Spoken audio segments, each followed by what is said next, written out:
Bienvenue à notre quatrième rendez-vous du club de lecture qu'on a commencé. On explore donc le livre Quelqu'un aurait dû nous le dire de Jack Pransky. Et on est donc au chapitre 4, Quand notre esprit se dégage, notre sagesse apparaît. Qu'est-ce que vous avez retenu le plus dans ce chapitre? Qu'est-ce qui vous a marqué le plus, plutôt? Ce serait peut-être plus juste. Moi, ce qui m'a beaucoup plu dans ce chapitre, c'est que c'était une officialisation de quelque chose que j'avais vécu, mais sans comprendre vraiment ce qui se passait. Parce que dans ma vie professionnelle, je dirais dans mon ancienne vie, quand je travaillais dans le marketing, je vivais une vie un peu à 400 à l'heure où j'étais en fait toujours stressée, j'avais toujours l'esprit encombré, j'étais toujours un peu au-dessus de mes limites en fait. J'étais jamais vraiment, je pense que mon esprit était rarement clair et j'avais rarement un sentiment de paix et de calme. J'étais presque tout le temps un petit peu dans un état second en fait. Et je me souviens que souvent, quand je devais préparer des choses importantes, comme une réunion importante ou un lancement important, souvent je me rendais compte qu'il y avait un moment où je bloquais et où le travail ne s'améliorait plus. Et alors j'avais remarqué, complètement par hasard, que souvent, si par exemple j'avais travaillé jusqu'à 2 heures du matin sur une présentation et que je décidais finalement d'abandonner et d'aller me coucher, que juste au moment où j'étais entre le sommeil et un état d'éveil, juste à ce moment-là, bam, une super idée me venait et je pouvais terminer la présentation et elle était géniale. Et en fait, donc j'ai fait ça, je sais pas moi, des dizaines de fois. Donc je travaillais jusqu'à 2 heures du matin, j'étais super stressée, ça n'améliorait pas.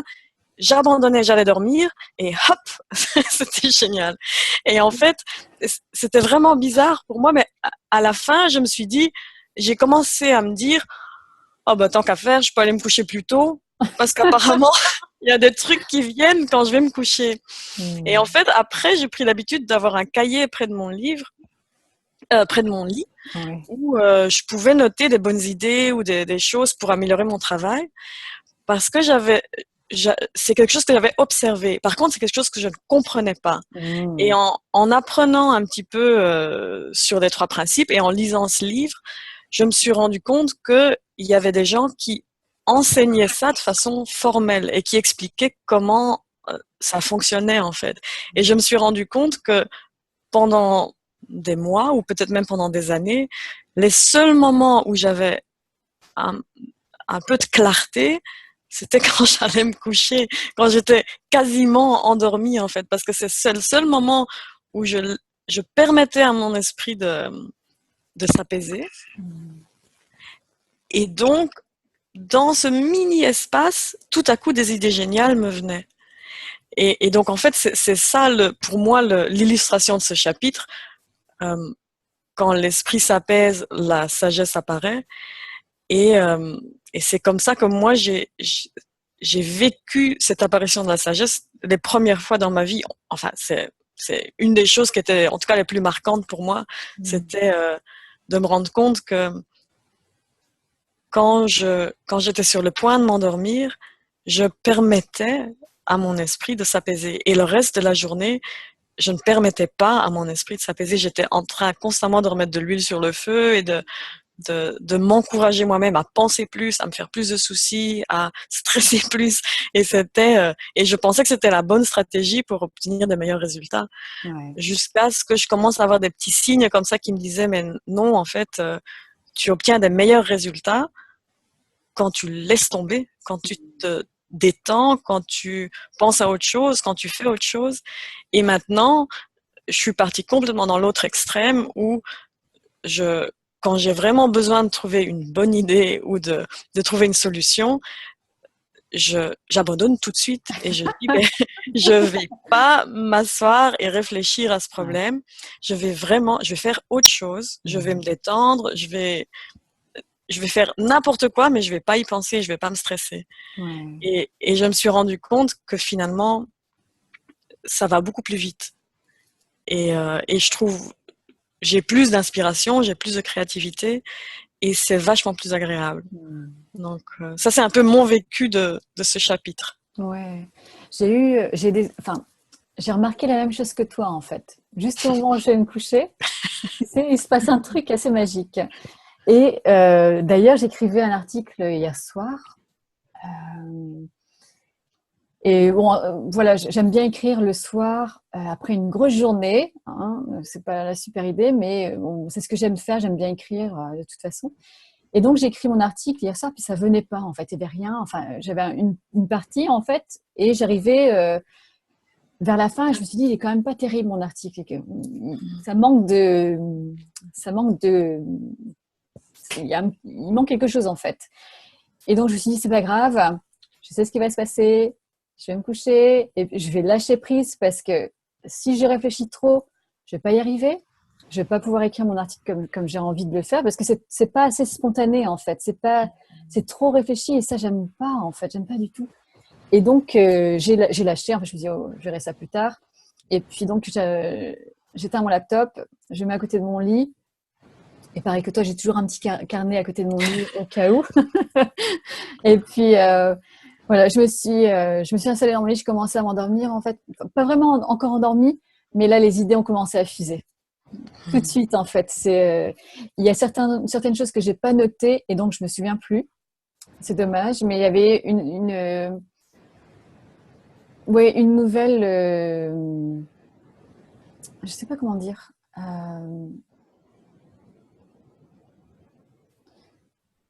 J'ai pas le mot pour dire, mais on peut pas dire une ligne de pensée, comment on dit? Je sais même plus. Oui, oui, je Donc, pense que ça marche. ouais. Donc, vraiment, en fait, ouais, c'était enfin, une succession de pensées, en fait, qui se mettait en place, en fait. Et donc, il y a une partie que j'ai pas notée, et puis, voilà, j'ai oublié. Mais mon article est écrit, et puis, voilà, il sera publié plus tard. Mais, donc, voilà. Bonjour, Jasmine. Bonjour, Désolée de mon retard, les amis. il n'y a pas de souci. Ouh. Aujourd'hui, on parle du chapitre quand l'esprit se dégage, la sagesse apparaît. Oui, Et donc, on c'est venait vrai. juste, c'est vrai, hein. Et donc, on venait juste de raconter, en fait, donc Véronique et moi, on a la même expérience, en fait, c'est que quand on travaille, en fait, si tu travailles toute la journée, etc., tu veux trouver solution à tes problèmes, tu es toujours en train d'essayer de trouver solution à tes problèmes. Finalement, c'est quand tu lâches, en fait, que tu as les nouvelles pensées fraîches qui arrivent, les solutions que tu recherches sans avoir poussé à chercher, en fait, sans avoir trop réfléchi. Voilà, parce que c'est ce qu'on a tendance à faire. C'est qu'on Oui, veut trop réfléchir, on veut vraiment pousser en fait jusqu'à ce qu'on trouve solution là tout de suite. Ou la façon d'écrire son article, comme j'expliquais en fait l'article que j'essayais d'écrire hier, qui venait pas. C'est quand on lâche que ça vient. ouais. Et c'est ce que j'expliquais aussi. J'étais dans un networking, dans un réseau professionnel en fait. Donc je présente à cette personne. En fait, il avait l'air assez stressé.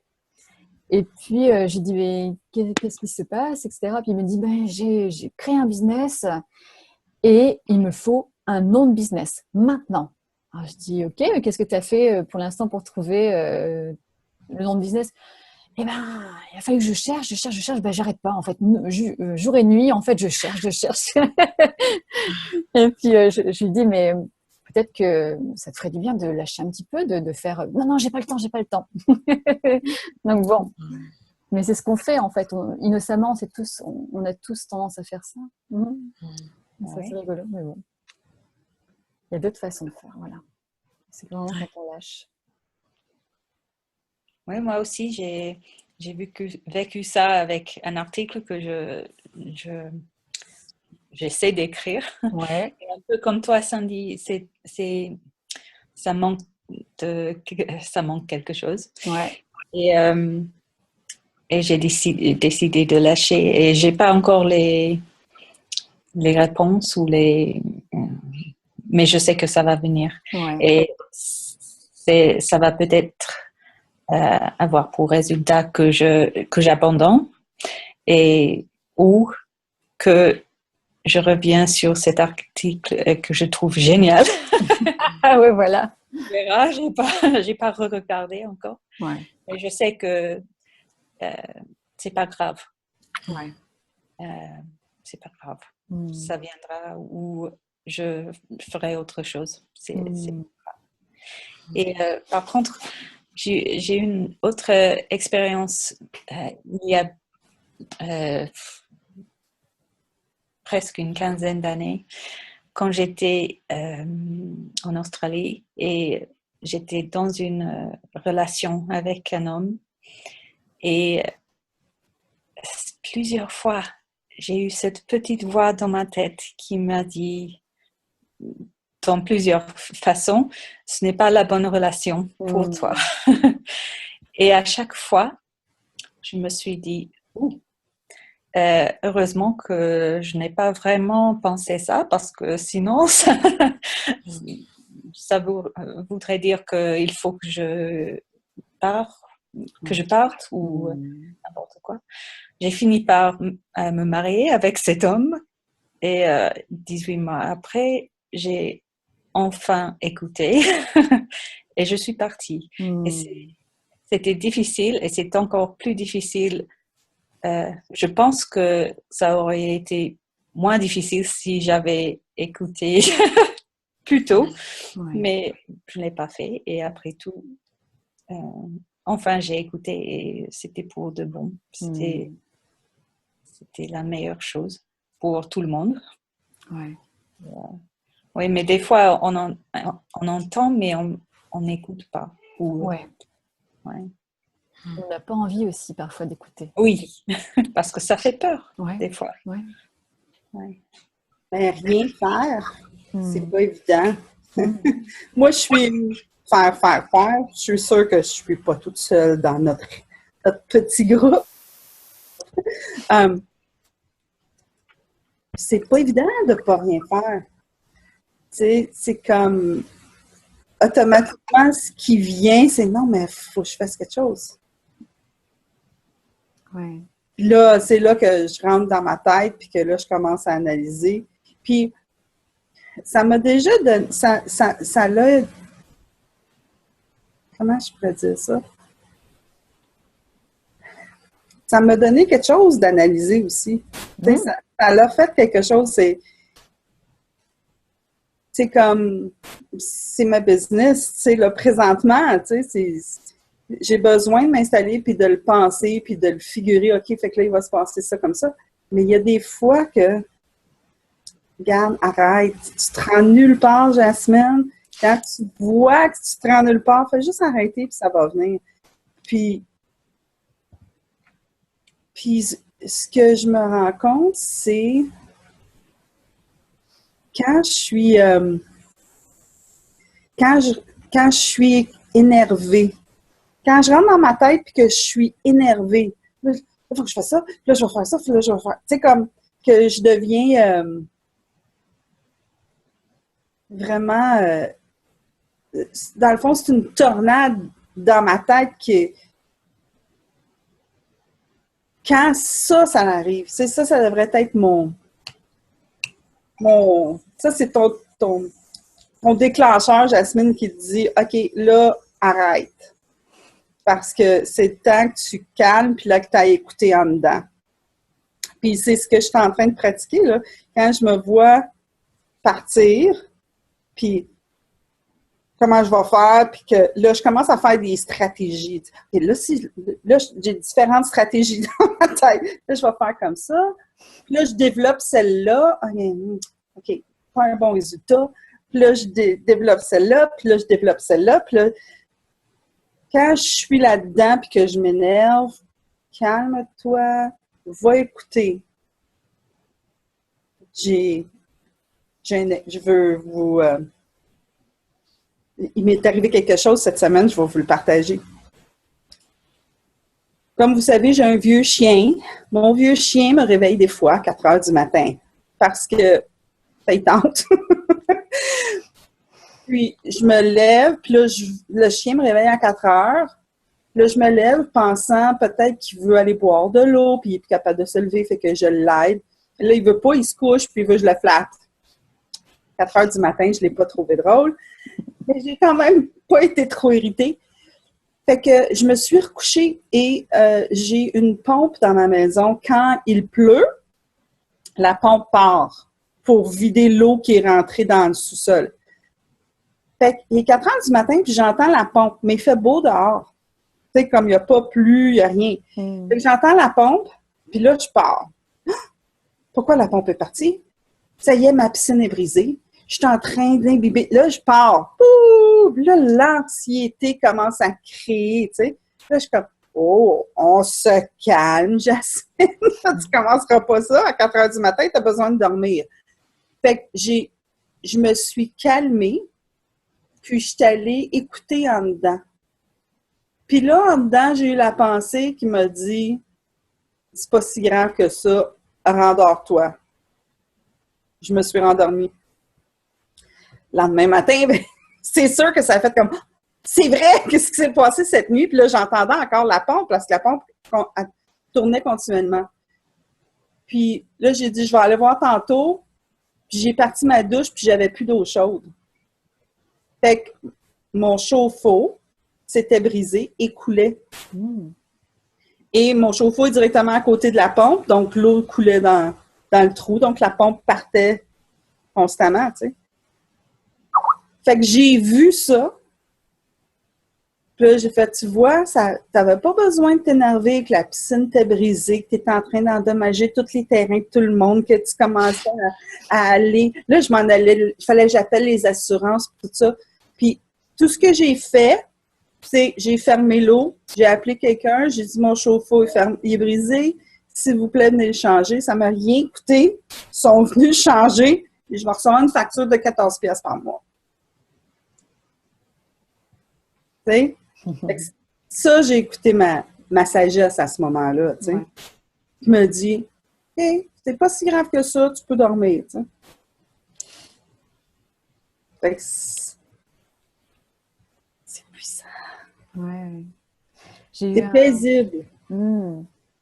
J'ai eu un truc ton histoire, en fait, m'a rappelé ce qui s'est passé avec mon fils il y a quelques années. En fait, je ne sais plus quel âge il avait. Je crois qu'il avait peut-être 2 ans ou peut-être moins. Il avait beaucoup de mal à respirer dans la nuit. Et je le prends avec moi. Il pleurait tellement il avait du mal à respirer, en fait. J'étais paniquée, complètement paniquée. En fait, je ne savais pas quoi faire. Tu sais, pourtant, ça paraît... C'est con, mais ça paraît évident, en fait, que ton enfant a du mal à respirer. Bon, tu l'amènes à l'hôpital, quoi. Mais je me suis dit que ça allait aller, en fait, mais, tu sais, j'avais quand même... j'ai pas réussi à prendre la bonne décision, en fait, si tu veux, à ce moment-là, en fait. Tu vois, j'avais tellement de pensées paniquées, etc. En fait, mon mari me dit ça va aller, etc. Donc, tu vois, j'étais un peu bloquée, en fait, dans ma façon de penser. En fait, finalement, ce que j'ai fait, c'est que je l'ai amené chez le médecin un peu de temps après. Et le médecin a dit tout de suite à l'hôpital. On va tout de suite à l'hôpital. Donc là, j'étais vraiment paniquée. Enfin, ça n'allait pas du tout. En fait, j'étais complètement stressée, absolument stressée. Ce qu'on peut tout à fait comprendre, hein, forcément. Mais dans mon stress, vraiment le truc insupportable de voir mon fils souffrir comme ça, dans mon stress, en fait, j'ai eu un moment de sérénité, de calme profond, en fait, qui me disait, en fait, tout va bien. Tout allait bien, en fait. Ok, il a été traité. Bon, c'était ce qu'il pensait, en fait, sur le moment, c'était de l'asthme. Mais bon, après, ça s'est avéré être autre chose, en fait. On s'en rendu compte quelques années plus tard. Mais dans cette panique totale, ce calme profond, où je me suis vraiment... où j'ai ressenti que tout allait bien, en fait. Et donc, du coup, ça m'a beaucoup aidé pour être plus présent avec mon fils, déjà. et puis de pouvoir réagir mieux, quoi. Ne plus avoir à paniquer autant, même si je savais que c'était quand même assez grave, mais ne pas réagir autant sur mes pensées. Et ça, c'était super de se rendre compte de ça dans un moment de panique totale. Fait que dans le fond, tu étais là pour lui à partir de ce moment-là. Ouais, et là, j'étais vraiment présente. Ouais. Comme à place d'être... C'est ce qui arrive, hein? C'est comme le switch. Au lieu d'être là pour nous, oh non, mais ma pensée me dit cette affaire, puis là, on est tous là. Ouais. Si on vient ici, on entend la sagesse, ça va bien, puis là, on est capable d'aller vers l'autre personne puis d'être là pour l'autre personne. Ouais. Mm. J'ai des frissons. Mm. Ouais. Comme quoi, c'est toujours là, en fait, tu vois. J'en ai aucun doute. Quand tu parlais, ça m'a fait venir une chose qui est apparue pour moi. Bon, c'est pas un enfant, c'est mon chien. Mes animaux, c'est tout pour moi, tu sais. Puis, mon chien, il a été malade, puis il est vieux. Puis, tu sais, quand même, je travaille avec ça, puis j'essaie de regarder, OK, est-ce que je suis dans ma conscience, dans mes pensées, puis tout ça. Puis, quand j'ai eu un moment où, bon, tout le monde me dit que je devrais faire endormir le chien. Puis, je regarde le chien, puis je suis comme, pourquoi? Correct, tu sais, je veux dire, oui, il est vieux, il a de la misère à se lever, mais quand je vais avoir de la misère à me lever, moi, on va-tu me faire endormir? Tu sais, comme, c'est ce qui est présent. Sauf que ça a quand même généré un paquet de pensées pour moi, tu sais. Comme, là, tu veux faire la bonne chose, tu sais. Fait que j'étais là-dedans, puis là, tu sais, j'étais au bord des larmes. Fait que j'ai appelé quelqu'un, Sarah Muir, qu'on connaît tous, c'est une dame qui travaille avec les trois principes. Je l'ai appelée parce que j'étais plus capable, là, tu sais, comme je me sentais... j'ai beaucoup moins de tolérance à être dans le chaos maintenant. C'est comme, aussitôt que c'est chaos, c'est comme, non, là, il faut que je parle à quelqu'un, là, je n'ai pas le temps. Fait que je l'ai appelée, puis elle m'a dit, Jasmine, elle m'a dit, qu'est-ce que ça te dit présentement? Elle dit, écoute, qu'est-ce que ça te dit? Ça me dit non, tu ne le fais pas endormir. Elle dit, ben c'est ça. Puis elle dit, demain, si tu as encore les pensées, regarde encore. Qu'est-ce que ça va te dire? Est-ce que ça va te dire? Va le faire endormir ou non? Peut-être que demain, ça va être ça. Mais aujourd'hui, c'est pas ça. Puis ça m'a donné une paix. Comme, ah, OK. Fait qu'à tous les jours, c'est ce que je fais. Je le regarde. Non, pas aujourd'hui. Tu sais? Fait que même à l'intérieur de mon chaos, c'est comme, tu sais, il dit à un moment donné, ça le dit, tu sais, il fait l'exemple du band, le band qui joue de la grosse musique. La fanfare. La flûte, ouais, la fanfare. T'as une petite flûte en arrière qui joue. Mais c'est ça, c'est comme la petite flûte, c'était non, t'es pas obligé de le faire. Puis la fanfare, c'était ouais, mais là, il faut que tu le fasses parce que là, le vétérinaire, il a dit ça, puis là, tout le monde te dit ci, puis tout. C'est comme. Fait une fois que j'ai tourné le piton, j'ai baissé le son sur la fanfare. J'ai été capable d'entendre la flûte. C'est vraiment wow. Je pense que ce qui est important aussi dans ce que tu as dit, c'est que la sagesse ne nous parle que dans l'instant, en fait. Et on a tendance à essayer de trouver des réponses qui sont des réponses théoriques. Donc, on se pose par exemple, tu te posais la question, quelle est la bonne décision par rapport à mon chien, comme si c'était un truc externe, un truc dans l'absolu. Dans l'absolu, qu'est-ce que je dois faire avec mon chien? Or qu'en fait, la seule chose que tu dois savoir, c'est qu'est-ce que je dois faire là tout de suite.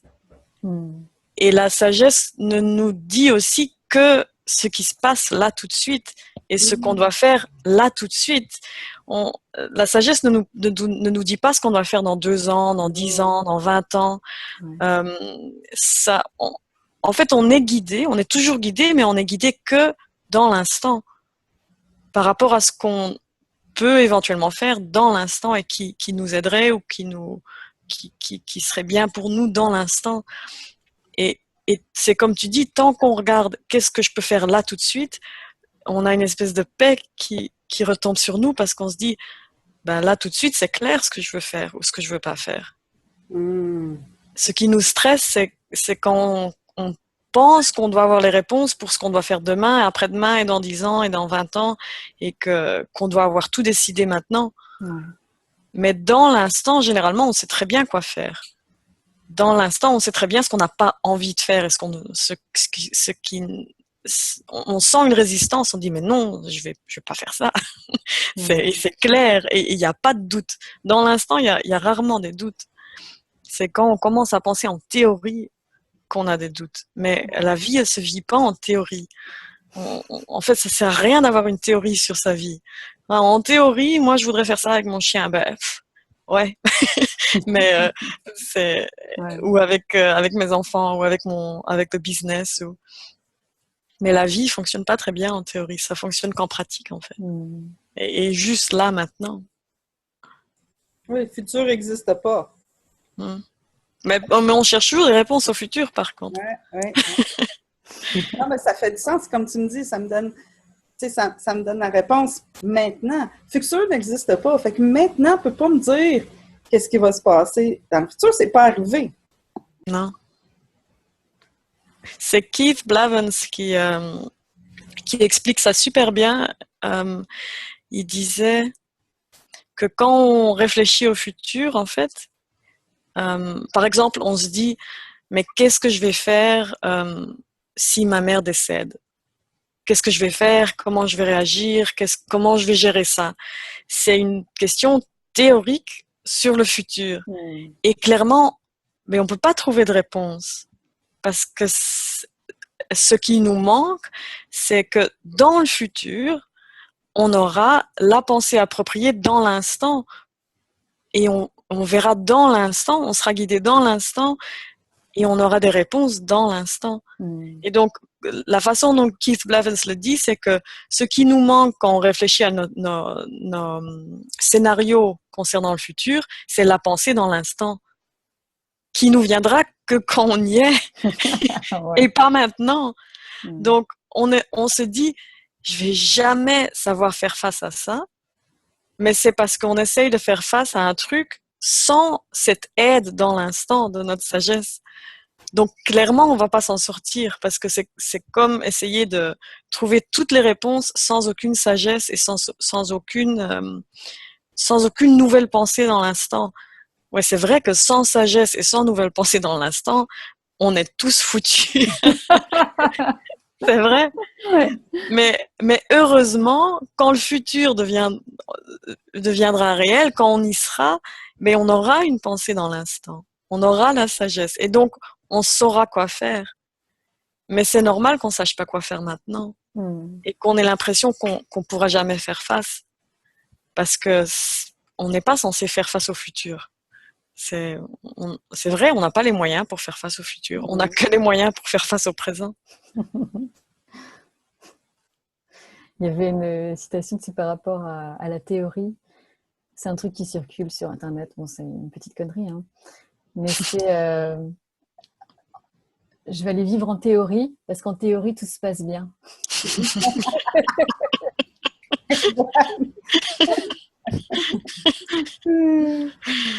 Mais oui, c'est ça.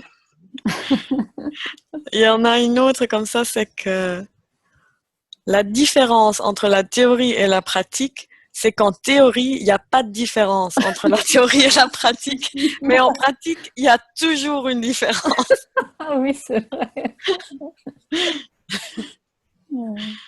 Oui. Ouais. Mais on fait tous ça, hein. On fait tous cette même erreur de se projeter de voir comment on va réagir à tel ou tel événement. Ouais. Mais je pense que c'est pas, je pense que c'est pas à propos de ne pas se projeter. Comme on veut pouvoir dire, OK, j'aime ça, j'aimerais ça me rendre là. OK, si je me rends là, qu'est-ce que j'ai besoin de faire? Il y a ça. Je pense que ça, c'est naturel quand on veut planifier notre vie. Mais où on perd la distinction, c'est quand on a besoin d'avoir une réponse maintenant. C'est comme, on oublie, on est tellement imbibé dans OK, je vais penser pour le futur, je vais penser pour le futur. Mais on oublie, comme qu'est-ce que tu disais, Véronique, c'est comme, mais si tu cherches une réponse, cherche maintenant. Mais ce qui me vient présentement, c'est comme, probablement, si je pense à moi, ce qui va pourquoi j'écouterai pas ma petite voix, comme Viviane disait, ça va être comme moi, mais j'aime pas la réponse, tu sais. C'est comme, je suis tellement attachée à ce que je veux pour mon futur que j'entends la réponse présentement, puis j'aime pas la réponse parce que c'est pas aligné avec ce que j'ai là, tu sais. Fait que c'est juste de faire confiance à ça. Puis je fais confiance que je vais commencer à... Même pas que je vais commencer, je le fais déjà, mais là, je suis capable de faire une différence entre, OK, est-ce que je suis dans ma tête en train de faire mon évaluation ou est-ce que je suis en train d'écouter, tu sais? Fait que, tu sais, c'est faire confiance à ce que j'entends qui me donne de la paix, tu sais. Je pense que c'est là qui... Ouais. Je pense qu'il y a, tu sais, au niveau de la différence, je me souviens plus, peut-être qu'on en a discuté la dernière fois, mais je pense qu'il y a comme un savoir en fait, tu sais. C'est pas juste un truc qui paraît bien, tu vois, c'est pas juste un truc qui paraît une bonne idée, c'est quelque chose qu'on sait.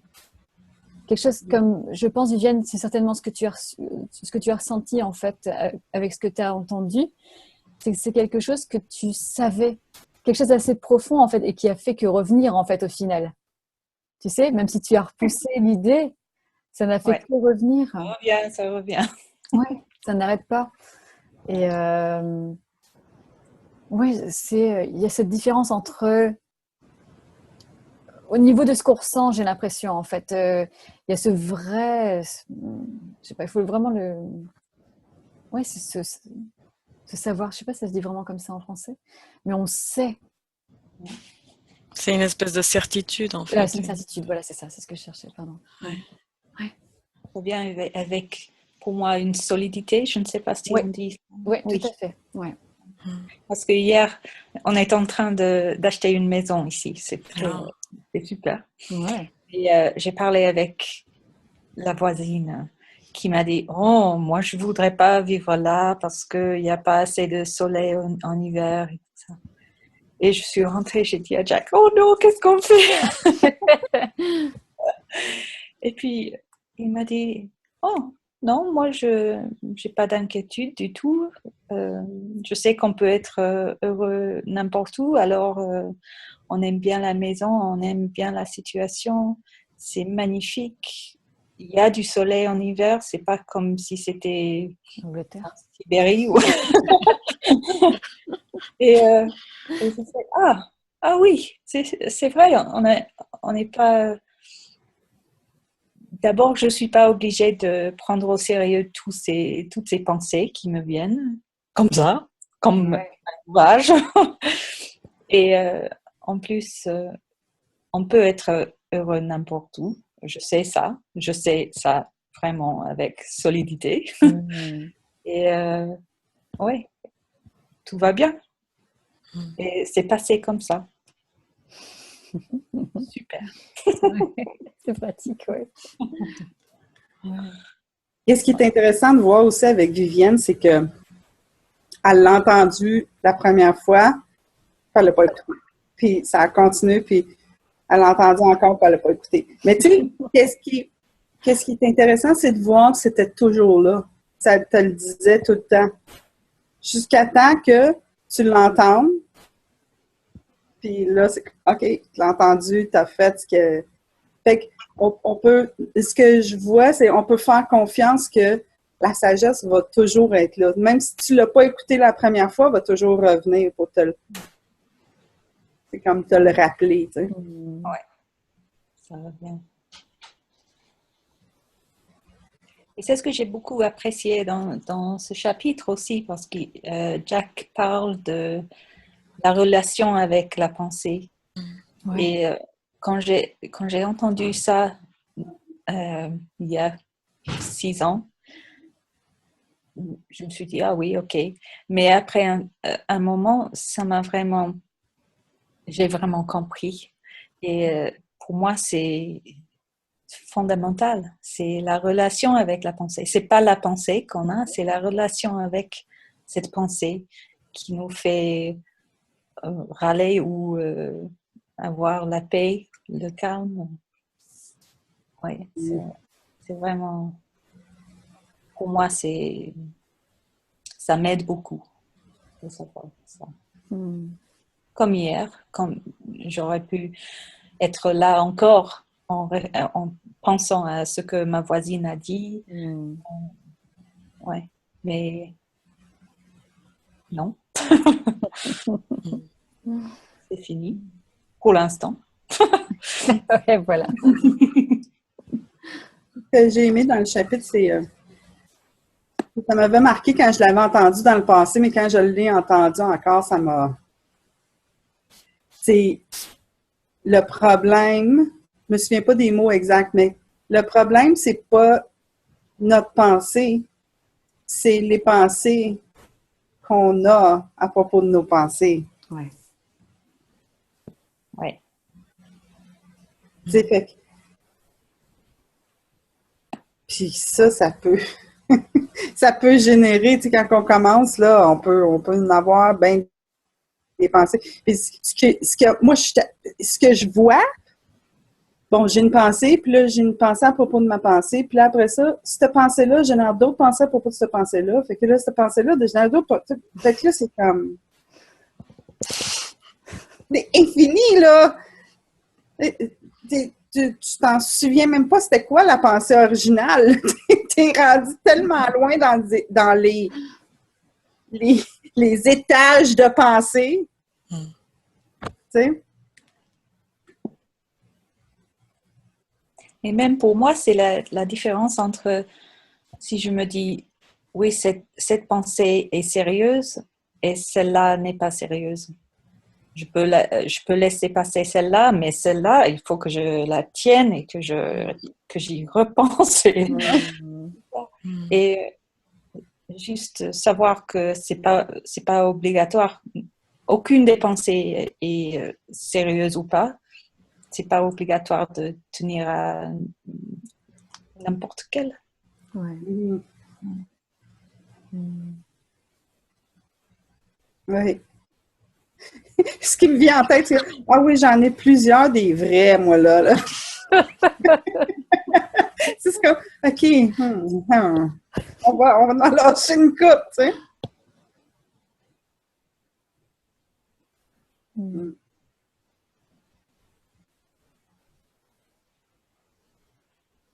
J'en ai plusieurs.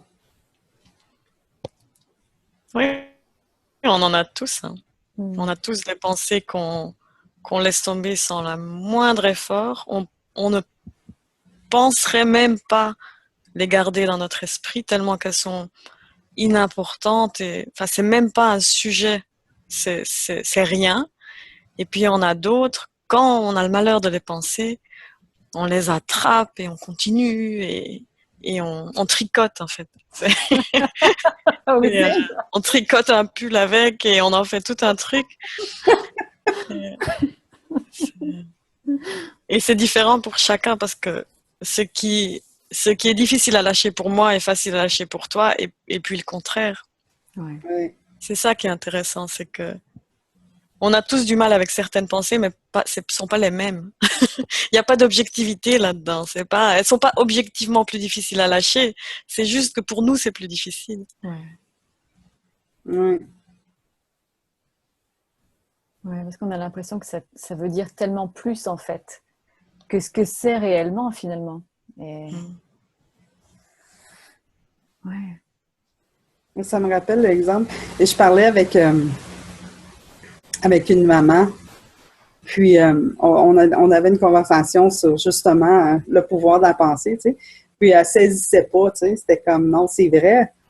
Puis là, j'essayais d'expliquer. Je disais, est-ce que tu as déjà eu le sentiment de prendre ton enfant puis de le lancer dans le mur? Parce il t'énervait tellement que tu l'as lancé dans le mur. Puis elle m'a dit, oui. Normal. Mais pourquoi tu ne l'as pas fait? Que là, franchement, je dis, c'est la même chose comme là, il y avait un autre exemple, je pense que son enfant, je me souviens pas exactement du détail, mais quelque chose dans le style, son enfant avait de la difficulté à l'école, puis là, il allait échouer toute sa vie. C'était comme, la différence entre les deux pensées, c'est qu'il y en a une, tu la crois, puis l'autre, tu la crois pas. Tu sais?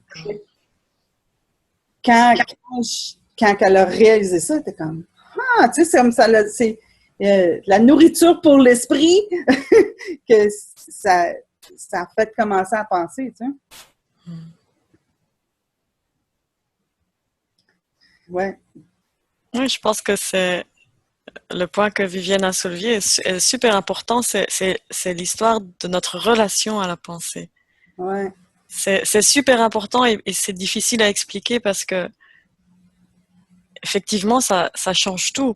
Et moi, ce qui me vient, c'est un peu l'idée on peut avoir un énorme respect pour nos pensées et penser que tout ce qui nous vient à l'esprit est vrai parce qu'on l'a pensé et donc c'est vrai et donc on doit le suivre.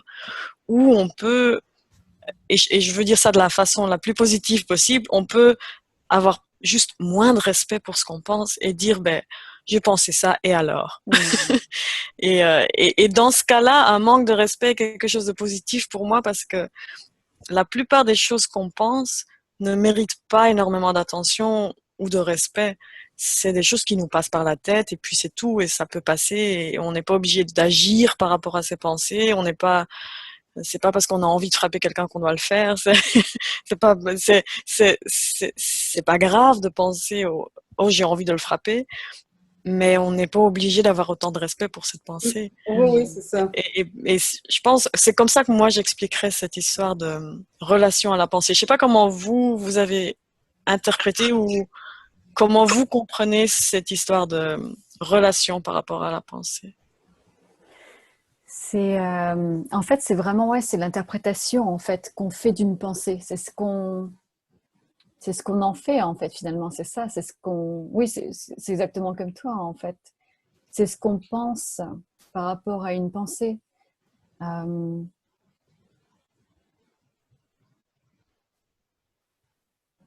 y a des pensées qu'on a chaque jour en fait. Alors quelqu'un a dit qu'on avait 70 000 pensées par jour, quelque chose comme ça. Donc la personne a certainement compté longtemps.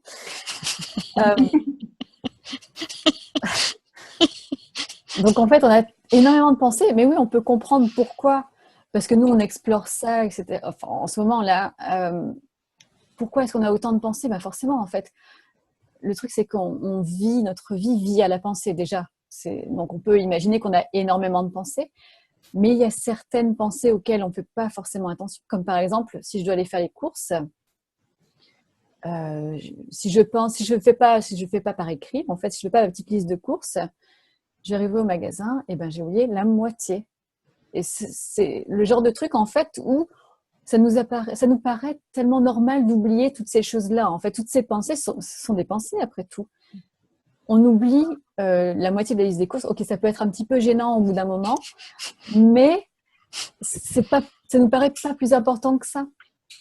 Ça veut rien dire. On voit bien que ça veut rien dire. En fait, on oublie pas mal de choses. C'est pas grave.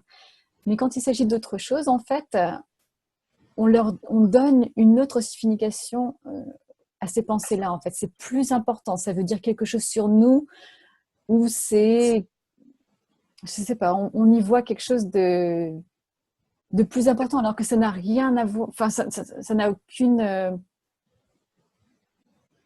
ça n'a pas plus de valeur. J'ai pas envie de dire ça de manière négative ou quoi que ce soit, en fait, mais pourquoi est-ce que c'est... L'importance. Ouais, pourquoi est-ce que c'est plus important que la liste de courses? Je sais pas. Il y a des choses, forcément, dans la vie, on est obligé de prendre des décisions qui sont importantes et des choses comme ça. En fait, oui, on a besoin de réfléchir et on est content d'avoir la pensée, d'ailleurs. On est content de pouvoir avoir ce pouvoir-là, en fait. Mais parfois, on en fait vraiment tout un pâté pour quelque chose qui ne mérite pas autant d'attention, en fait.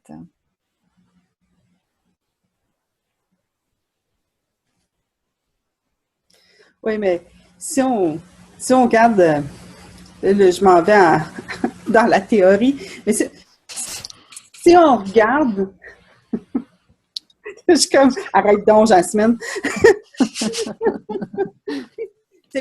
C'est au moment où on oublie quelque chose dans nos courses, et on l'oublie, ben, on n'en fait pas de pâté parce que ça veut rien dire à propos de nous. Il n'y a pas de pensée là qui a un impact direct sur nous personnellement.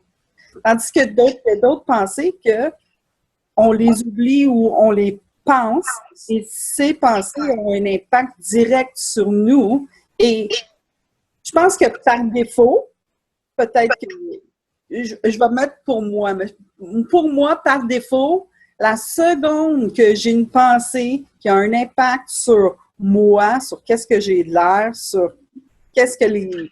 C'est comme, c'est automatique. Puis j'en invente. Je me souviens, j'ai inventé des choses. À un moment donné, je parlais avec Véronique, puis j'ai inventé quand même pas, là, tu sais. J'étais comme... Il a fallu... Puis celle-là, j'y croyais. Puis il a fallu que j'appelle Véronique, parce que, comme je vous dis, j'ai aucune tolérance sur ça maintenant. Fait que j'ai appelé Véronique, puis on a eu une conversation, puis elle m'a regardé comme... Non, Jasmine, ça n'a pas rapport. Mais elle n'a pas dit ça de même parce qu'elle ne parle pas en québécois. Mais tu sais, je le vois, tu sais, puis je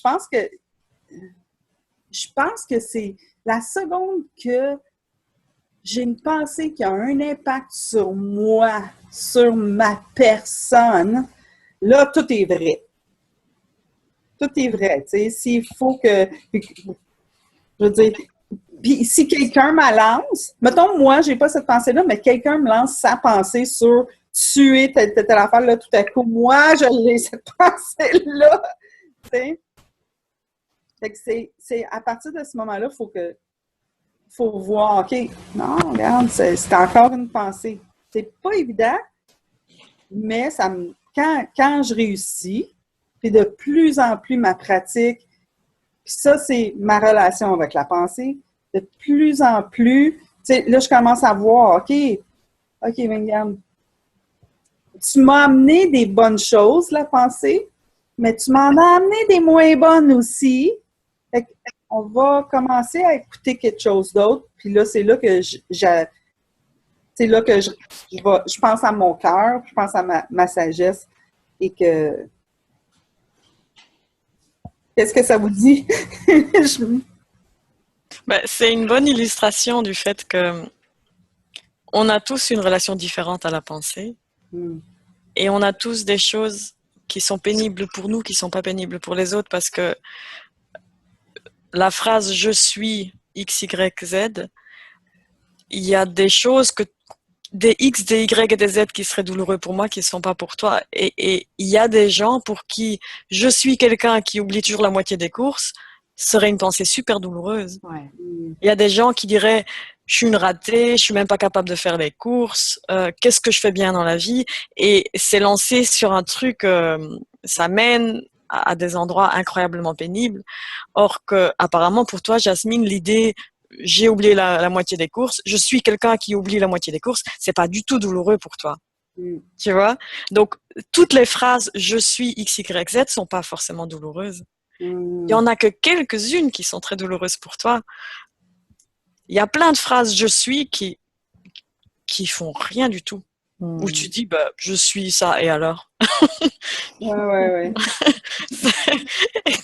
Et c'est une bonne illustration du fait que Hmm. il n'y a pas d'objectivité, il n'y a pas de raison pourquoi une phrase, je suis X est douloureuse et je suis Y, c'est pas douloureux. Ouais. C'est, on a chacun nos petits, Le concept. ouais, c'est des petits cercles comme ça qui s'entrecoupent ou pas, et on a certaines choses qu'on a toutes les deux dans le cercle douloureux et d'autres pas, et puis c'est, Ouais, c'est ça. Il y a des endroits où on se rejoint. ouais. Il y en a d'autres que c'est comme non, je comprends pas. Mais c'est pas objectif, c'est pas même Je comprends. je suis laide, c'est pas objectivement douloureux, c'est pas plus que je suis quelqu'un qui oublie la moitié des courses. C'est juste une phrase, quoi. C'est complètement subjectif. Ça veut rien dire. C'est pas objectivement douloureux. Oui, c'est ça. C'est le, le, le je suis laide. C'est tout ce que tu amènes au mot laide. Mmh. Ou carrément à la phrase, ouais, à la pensée, je suis là. Ouais, ouais. Puis ça, c'est même pas des mots. Mmh. C'est même pas des mots. Wow! On devrait, on devrait appeler ça le club de lecture. Wow!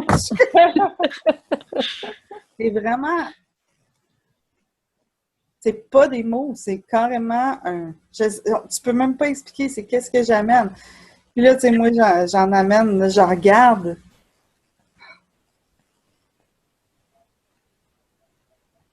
Ce que j'aime bien aussi, enfin, un truc que moi j'aime bien, c'est un truc qui m'a vraiment aidé, c'est le concept des trains de pensée. Je sais pas pourquoi, mais j'ai trouvé ça, quand j'ai appris ce concept, je me suis dit, mais c'est génial.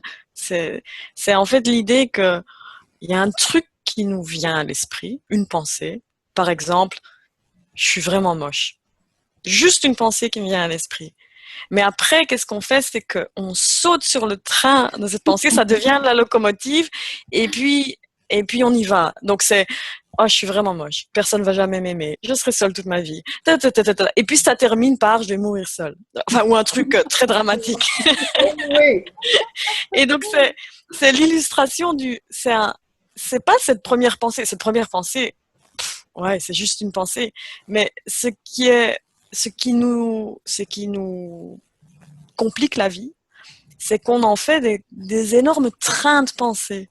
On saute sur la pensée et on continue, on continue, on continue, et ça nous amène dans des scénarios théoriques dramatiques, oui. douloureux, enfin horribles. Mais on n'est pas obligé de sauter sur chaque train qui passe dans notre gare. On n'est pas obligé. Et ce qui est chouette quand on apprend à comprendre un petit peu les trois principes, c'est qu'on apprend à sauter des trains en marche. Moi, en tout cas, c'est quelque chose que j'ai appris. Pas tout le temps, hein. Il y a des trains que je prends régulièrement et je descends pas du tout. Mais il y a des trains dont j'arrive à sauter. Et j'adore cette idée de pouvoir sauter d'un train en marche. C'est que on commence à penser à un truc, ça nous amène je ne sais où. On se dit, oh, qu'est-ce que je suis en train de faire? Et on saute, on descend. On dit non, je vais pas là, j'ai pas envie. Ça m'intéresse pas. Et, euh, et, Fantastique image. et je pense que c'est ça qui nous complique la vie. C'est ces trains destructeurs ou désagréables ou dramatiques. Et c'est comme tu disais en fait, Jasmine, c'est pas nos pensées qui nous compliquent la vie, c'est les pensées sur les pensées. Et donc en fait, c'est pas la première pensée, c'est le train. Oui. Et les pensées sur nos pensées, c'est le train. Je devrais pas penser ça et tatati et tatata, tatata. Et, et on va très très loin. Wow. Super belle image, ça. Mm. Oui, je t'avais de débarquer d'un paquet de train.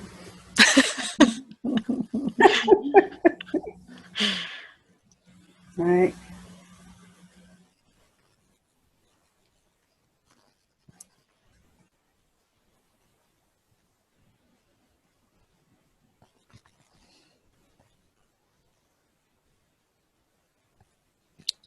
Je pense que ce sera peut-être un bon moment pour nous d'arrêter dans ce cas.